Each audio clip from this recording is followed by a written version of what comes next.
চলো আজকে বানাই পটলের একটা দারুণ টেস্টি রেসিপি। যারা তোমরা পটল খেতে ভালোবাসো না তারাও পটলের এই রেসিপিটা আঙুল চেটে খাবে। পটল ভাজার মতো করে পটল কেটে পরিষ্কার করে ধুয়ে জল ঝরিয়ে নাও।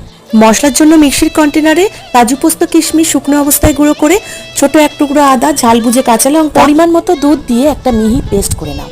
সাদা তেল আর ঘিয়েতে পটলগুলো লবণ দিয়ে হালকা লাল করে ভেজে তুলে নাও। পটল ভাজা তেলে আরও একটু ঘি দিয়ে ছোট এলাচ, দারচিনি, গোটা গোলমরিচ, তেজপাতা, শুকনো লঙ্কা ফোড়ন দিয়ে দাও বেটে রাখা মশলা। কন্টেনারে লেগে থাকা মশলাটা জল দিয়ে ধুয়ে দিয়ে দাও।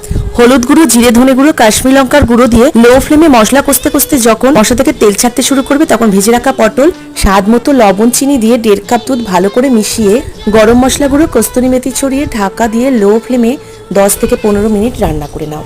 10 মিনিট পর 2-3টে চেরা কাঁচা লঙ্কা ছড়িয়ে গ্যাসের ফ্লেম বন্ধ করে ঢাকা দিয়ে রেখে দাও যতক্ষণ না তোমরা পরিবেশন করছো। ট্রাস্ট মি, একবার হলো পটল এইভাবে বানিও।